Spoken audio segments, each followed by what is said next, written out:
take the other person as a legitimate other. And what I mean by that is your views are as valid as my views, but that requires total respect. Total respect to the other person. That's one of the gates to empathy. My own definition is empathy is feeling with you. And the key word here is with. Hi, I'm Roger Kastner, and welcome to the What Do You Know to Be True podcast. In these conversations, I talk with ordinary people about their extraordinary skill and the meaningful impact it has on others. The intention is not to try to emulate or hack our way to a new talent. Instead, I'm interested in what inspired them to develop this talent, how they think about their superhero power, and what they recognize as the impact it has on others.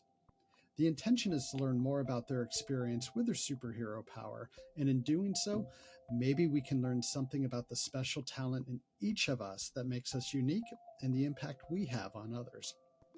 This conversation is with Enrique Martin. Enrique is a fascinating dude, and when it comes to the mind-body connection, whether on the mental side with spirituality, consciousness, meditation, or on the physical side through yoga, running, mountain climbing, Enrique not only has something to offer about these topics, he's likely to have read the book or multiple books on it. In this conversation, we cover how he becomes inspired to learn more about empathy and the approach he uses to be empathetic with others and that he uses on himself, and what he's learned to be true and not true about empathy. And in this time where we're facing epidemic rates of anxiety, depression, loneliness, and obstacles to well-being, this is a topic that feels so timely. And I'm so grateful to Enrique for joining me to share what he has learned and experienced about being empathetic for others. If you're ready, let's dive in. Hey, Enrique, welcome to the pod. Hey, Roger. Great to be here. Good to see you. Good to see you too, and I'm so glad to be here with you. I know you to be many things. You're well-read, you're humble, thoughtful, engaged, you're smart, and yet we're here to talk about the thing that you give to others, and that's empathy. And really excited to be having this opportunity to learn more about what you know to be true about empathy. But let's start off going back a ways. And was there an event or a role model who inspired you to want to be more empathetic? There are many people that influenced me to come up with this skill that I consider one of my superpowers and something that I feel very well about it. The person is Fred Kaufman, is someone that I met back in Buenos Aires. I am born and raised in Buenos Aires, and like 25 years ago, I've heard about the person who was a coach and was an Argentinian that studied in MIT and has a PhD degree in economics. And I say, hey, I need to know that person, how this whole coaching works. And I saw him in action, and I say, hey, I want to do the same. And one of the questions that I asked him about, hey, how are you able to do that type of connection, that type of impact on the other person? And he told me that his secret was empathy. And that empathy and compassion was at the core of an effective coaching conversation. And I say, hey, there is something there, something that I truly wanted to learn. And I began my own coaching preparation and training, and I study a bit with him, and his organization at that time was leading learning communities. Then he founded Axialent. We continue working with him, and I read many very inspiring books. One of them was written by Rafael Echeverria. It's a philosophical book, but it was a before and after for me. I originally thought that our perception of reality was simply like having an homunculus, a little person inside our heads, looking through the windows of our eyes and hearing what's going on outside and passively receiving to what's going on in the world. And through this book, Ontology of Language, I learned that probably the world that we perceived, probably not, that's actually part of the thesis of the book, is 50% created, 50% perceived. And I was very curious about, okay, what is all this creation that the brain does? And what is the role that language play and other people play on this mutual understanding of what is reality? And that led me to be very intrigued about philosophy and many other studies. And I began my coaching certification and my preparation to become a coach and someone who can drive very effective relations, especially in the working in the professional setting. That is, it was not back in those days a very common skill. And that proved to me to be very rewarding, both in terms of my own career, but in terms of my own wellness and preparation. So all started by simply listening to someone who was an inspiration to me, and that was the kickoff of a long journey that, hey, after many years, here we are speaking about the same concept, empathy. That's, as you were walking us through that journey, it actually kind of reminded me a little of the story of Siddhartha and this sort of this discovery or this exploration or this desire to want to learn something so deeply and looking for something more. And yet I think you said it at the end, it comes down to listening. It comes down to being present. It comes down to just being in that same space with someone. And it's probably much more complicated than that, but it reminded me of that journey. Do you think of your, of course you don't think of your journey as Siddhartha and on the path to, instead of enlightenment, on the path to empathy, but do you see some similarities there too? Yes, I see a lot of similarities, lots of differences. I mean, not necessarily you need to be enlightened to be empathetic, right? Yeah, this is a huge difference. But yeah, it's a journey, and it's a journey where there are so many things to learn, but way more things to unlearn, which is part of the common elements together with enlightenment, right? Well, that's my own understanding. I am not enlightened. I don't aspire to be, but given all the readings that I do, yeah, I think there is a lot of things that we need to unlearn. And same thing with empathy. And there is a lot of humbleness that comes with it. I mean, it's not that there is no certainty. Yes, there is a place for certainty, but it's more to take the other person as a legitimate other. And what I mean by that is your views are as valid as my views, but that requires total respect, total respect to the other person. And that's one of the gates to empathy. I mean, I am not a philosopher, but my way to define empathy, and I'm not, I love reading about neuroscience and the many definitions, but it's not that I have a professional definition. However, and having said that, my own definition is empathy is feeling with you. And the key word here is with. There are similar things that comes with empathy, like sympathy. Sympathy is I feel for you. I feel sympathy for what's going on, what you are saying. But this is not empathy. Empathy is about feeling with you, feeling together. And to get to that point, it requires total respect for the other person, someone who is complete and whole, and doesn't require me to fix you. I mean, this is total respect. Whether you are telling me about your truth, your problems, your feelings, your regrets, your history, whether you are right or I think you are right or wrong, this is when judgment, it comes and start playing barriers. So the journey to empathy comes to, are we capable to actually respect ourselves in the same way and sit with ourselves with the same level of respect without judgment? It's like a meditation.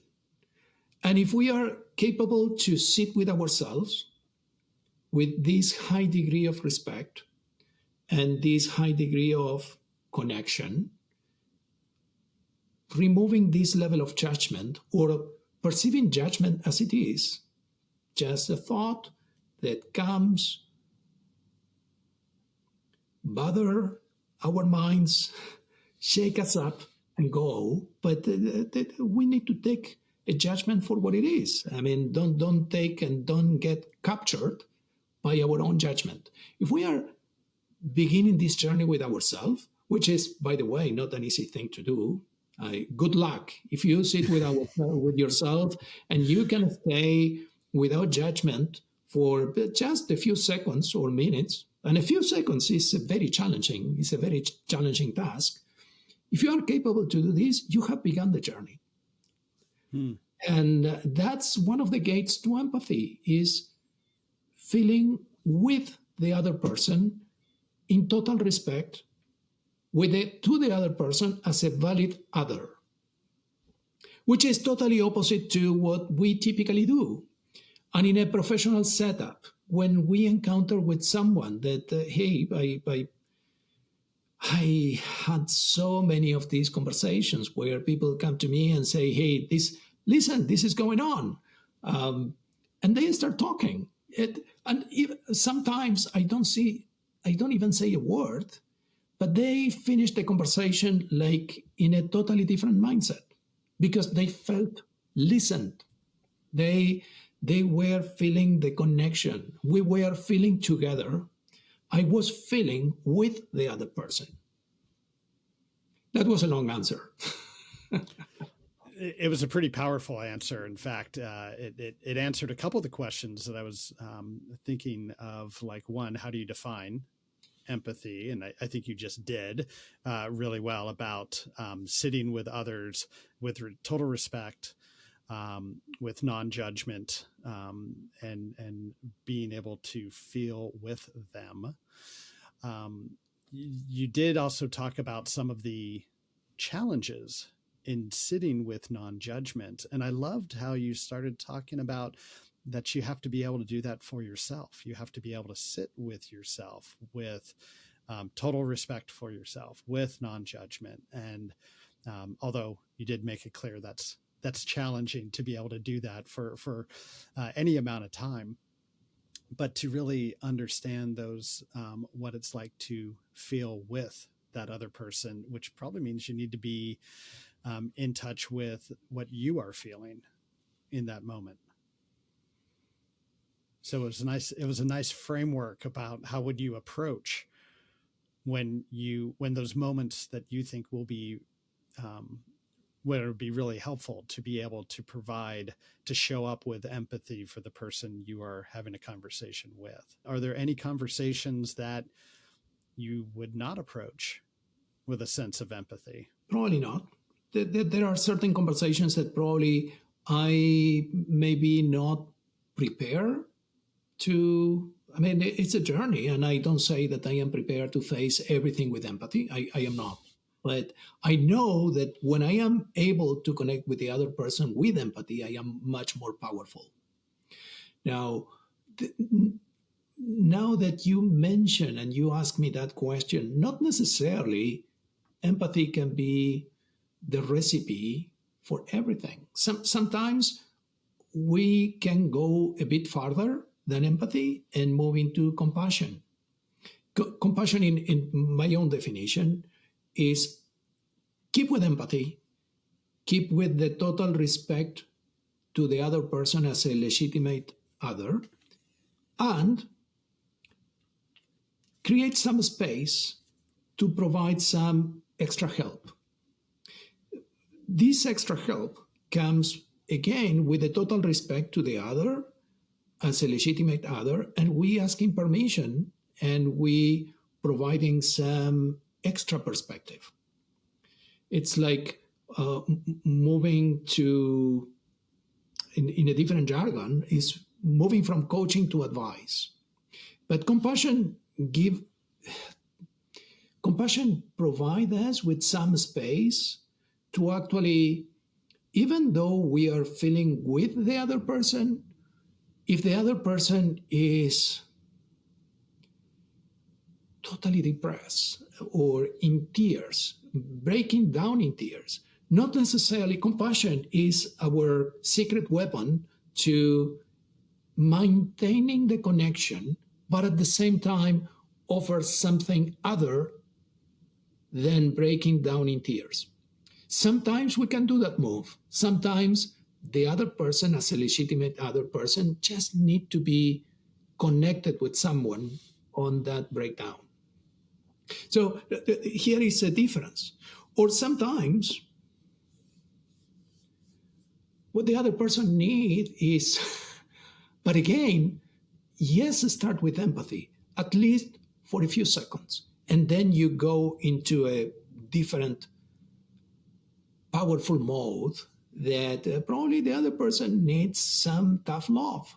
But again, that tough love cannot come up without previously getting that level of connection with empathy. So empathy is part of the dynamic between two people or a group of people, maybe. I am talking one-on-one because that's my experience about working with empathy, but it can happen in groups or in one person to many, many to one person, or many to many. But yeah, empathy is a key ingredient, but not necessarily we need to keep empathy all around 24/7. Empathy is like in chemistry, there are certain substances or certain reaction that cannot happen by themselves. They need an extra ingredient. Empathy is that extra ingredient that sometimes triggers the right reaction. In your professional career as a coach, the work that you do with leaders, there's obviously a need to show up with empathy in those conversations. And then I started thinking about, okay, what conversations would you not? Part of the gift of empathy is just being there and being someone who can listen and, like you said, feel with them, to know what it's like to be in that moment with them. As you said, is a very powerful thing to be able to give. But you also said that when you are in that space, to be able to be empathetic, that it makes you more powerful. I was hoping we could pull on that string a little bit to understand powerful to do what. I did mention that in the context of a coaching conversation. And coaching conversations have the aspiration to influence the other person positively, and hopefully guiding or leading or inspiring the other person to get the life that they want in a more effective way. More effective way can be faster, more effective way can be more connected with their own value system, get a more fulfilled overall life that sometimes it's not evident for them. How can they describe it? And empathy is a key ingredient for that impact during the coaching conversation. Sometimes those that comes to you begin the conversation in tears and end up the conversation with hugs and smiles. And that's an indication. That's definitely an indication that the coaching dialogue has provided something of value. And on my end, I feel powerful because, well, that's one of my definition of power. I mean, I truly enjoy having an impact, a positive impact on other. It fills me. What would you say that empathy has taught you? What have you learned from empathy? Especially when I began my journey to have a grasp on empathy, and I start sitting with myself and I start respecting myself without judgment, and be empathetic with my own self, was that the way we define ourselves is so not true. And let me say it that way. I cannot find a different way to define it.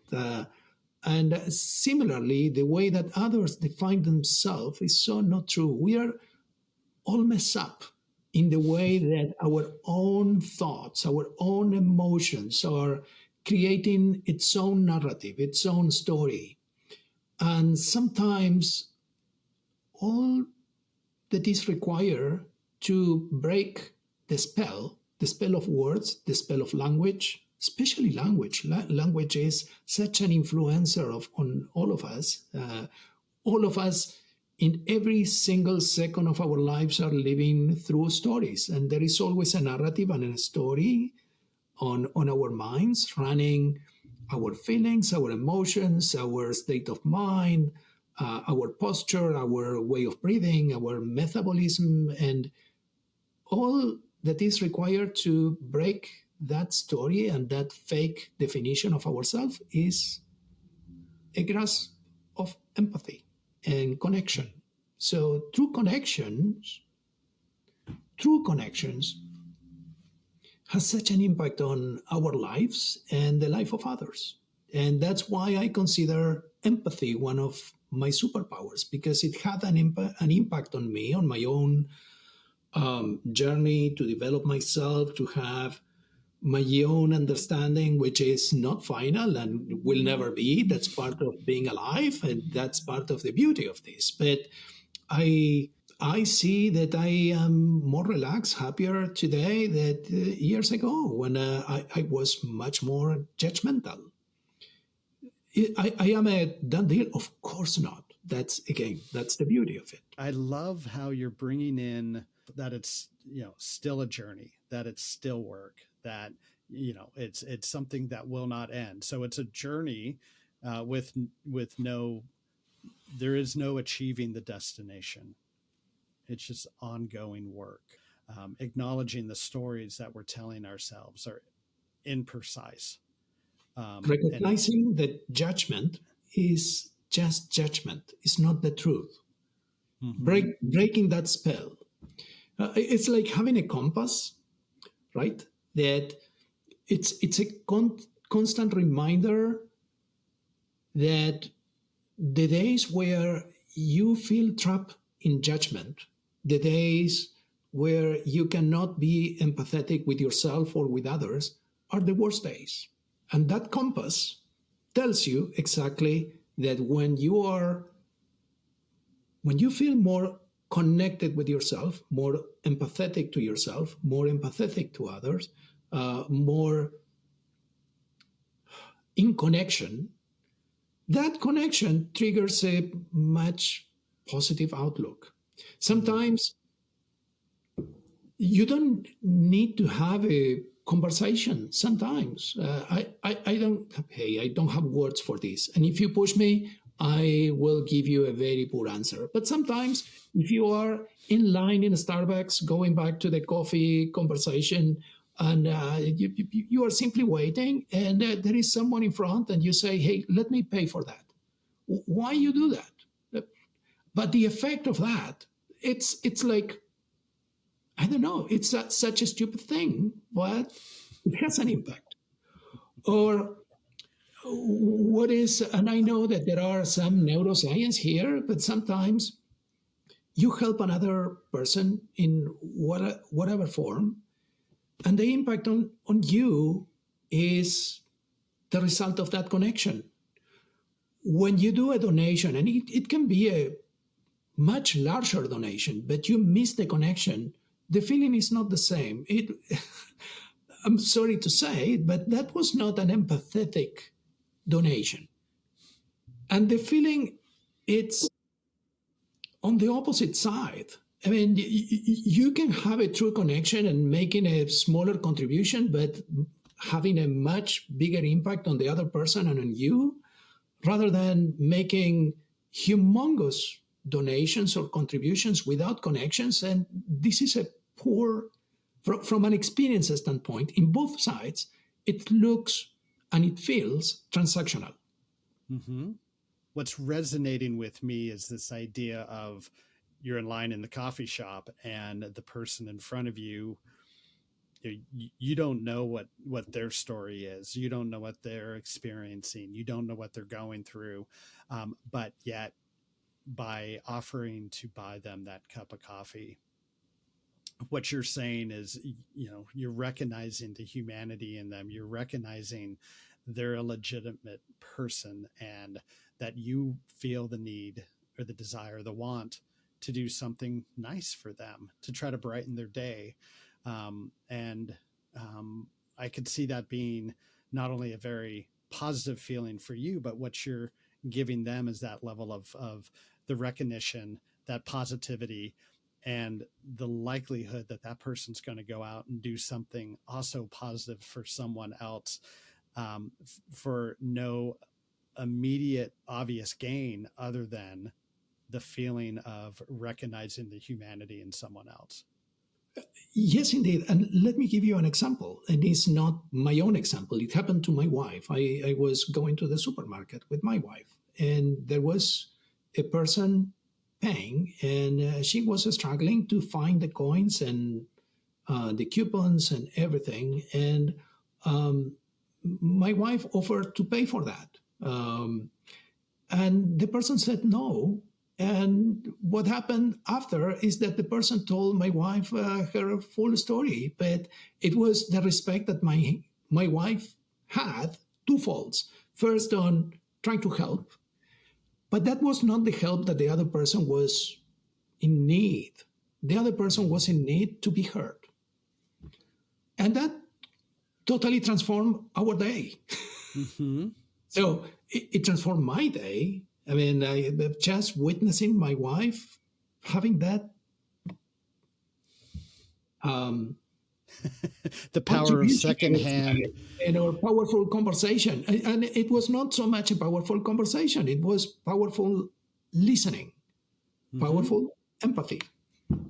So switching gears a little bit, you shared as you were answering one of the earlier questions about empathy one-on-one and empathy in groups and with audiences. You had told me before that you believe your superhero power of empathy is limited to the one-on-one interactions, and it diminishes when you are in groups. That it's something that doesn't feel like it's part of your superhero strength, is to show up with the empathy for groups. And that got me thinking, what does empathy look like in groups? My first thought is one-on-one, in having respect for that individual and seeing that they're a legitimate person and sitting there feeling with them. Get that in a group of 6 people, 60 people, 600 people. To me, that just feels like way too many signals, and you could go through an overdose of empathy that you can't figure out how to function. And I'm sure I'm not thinking about that correctly, but could you share with me what you think empathy in groups looks like? Because I'd be interested in understanding that a little bit more. By creating a narrative or creating a common energy or creating a ritual, a ritual can be movement, a ritual can be singing together, a ritual can be many things, but they can create a sense of group of identity. Mm-hmm. And by creating that and being connected with that group identity, they can do wonders. Am I able to do that? No. I see some others that are amazing at that. But me, no. My superpower is more one-on-one. When it comes to groups, I am deep in learning mode still. Mm-hmm. What do you know to be true about empathy? The more authentic, the more you get rid of everything that is not authentic and real. The more you get rid of all those things, the more empathetic you can be. For that, you need to respect the other as a legitimate other. And that is also one of the main gates to do that is to feel with the other. I'm just steeping in the deepness of that. That feels very profound. Simple, probably not easy.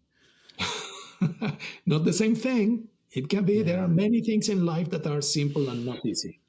What did you believe early on about empathy that you've come to learn is not true?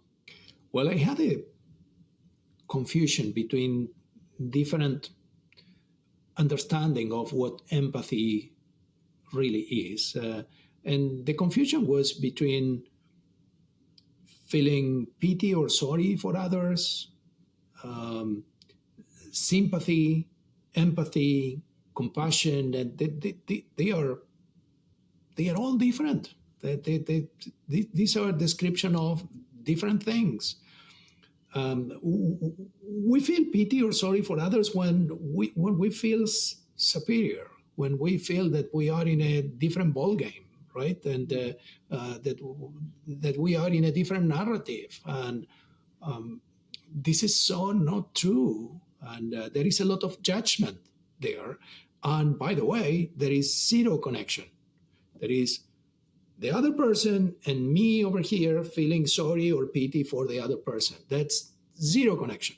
Empathy is not feeling pity, sorry, or whatever you want to the other person, about the other person. This is when there is no connection. This is about the other. The other definition is sympathy, which is feeling for the other person. I am feeling for you that, hey, this or that. But again, there is no interest. And sometimes we get so confused because this is part of the automaticities. I can, for example, now I can have an interpretation that you are paying attention to me. Why? Because I see that your eyesight is focused on the screen, you are smiling, but I need to own that this is my interpretation. And the only way for me to know how you are feeling is to ask. When we confuse our interpretations and our judgments for reality, this is the first barrier to move from sympathy to empathy. When we really want to connect with the other person as an authentic and valid other, we need to ask and we need to suspend our judgment. That's the gate to empathy. And sometimes empathy can be also overwhelming and can have phases. So sometimes this is more an art than a science, but after feeling together with you for a while, that's my learning, and I own this. Sometimes we need to move from empathy to compassion, and that needs to create some space that after feeling with you and maintaining the connection, I can move one step forward, and by way of creating some space, maintaining the connection and keeping the level of respect, I can do something together with you and make a suggestion as a suggestion, not a direction. And that's the flow. So, what I learned about empathy was, hey, there is a full range that goes from um, feeling about others, feeling for the other, feeling with the other, and compassion. And that spectrum, that continuum, has its own nuances. And the key gate is that level of connection. That this is that level of suspending judgment. That's why the first gate that I think we need to have in mind is to be able to feel empathy to others. The most important learning is to start feeling empathetic with our own self, sit with our own self, suspend judgment, to get to know what is true about ourselves, and then trying to expand that space with the other. Yeah, it's a cliche, but cliches are true most times around we have to adjust, put on our oxygen mask before we adjust the oxygen mask of others. Easy to say, easy to use it as a cliche. Good luck having that as a practice. I fortunately have never been on an airplane where I've had to put on an oxygen mask. I imagine it's terrifying in that moment when you have to do it. And it's not as simple as just saying, yeah, put on your mask, adjust the straps. Are you ready for the lightning round? Let's go for it. So fill in the blank. Empathy is? Breathing. Who in your life provides empathy for you? My daughter. Is there a practice or routine that helps you grow, nurture, or renew your ability to be empathetic? Meditating. A favorite book or movie you recently watched that you would recommend that has empathy as a theme? The book that has helped me to reframe my world map is Ontology of Language. What is one thing that gets in your way of being empathetic? Disconnecting with my own self. And what is the first step of being empathetic that you suggest to others? As an exercise, I could go under the sink, just look at what is under the sink, and write 5 pages about what you saw. Just be curious and stay there.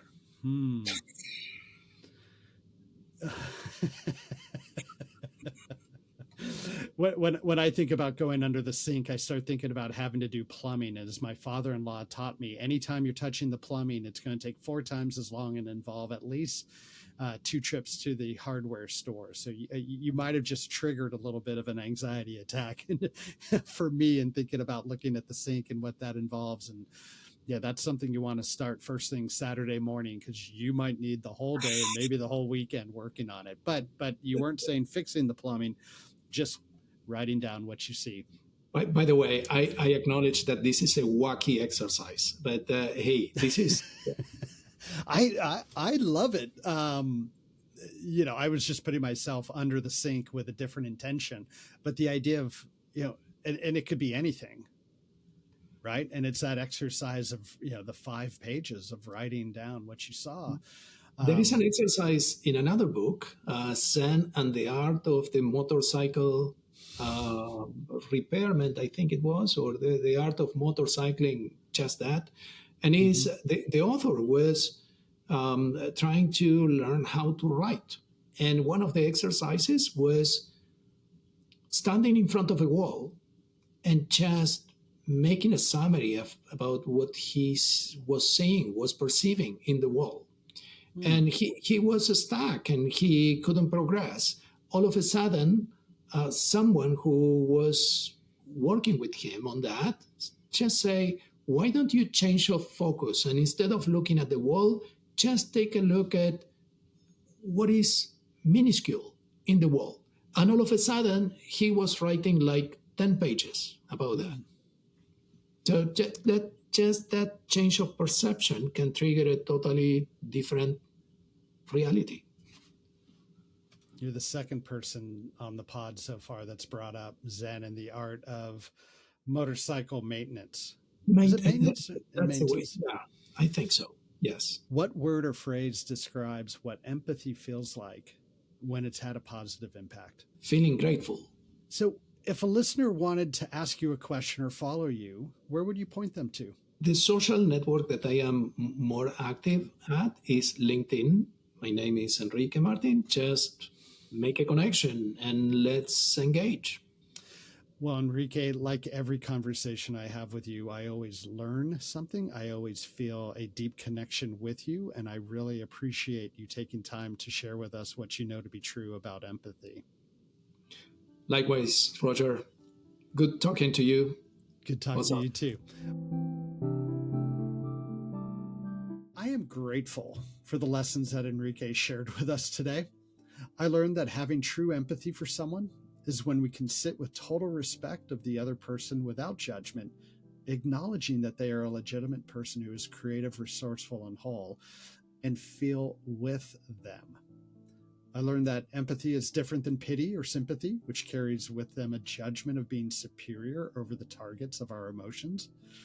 And I learned that the journey to being more empathetic with others starts with and continues all along the journey by being more empathetic towards ourselves, to sit with ourselves with total respect for ourselves, and to not be judgmental and acknowledging that we are a legitimate person. In other words, adjust your oxygen mask first before attempting to help others. And as we discussed, it sounds simple, but it sure ain't easy.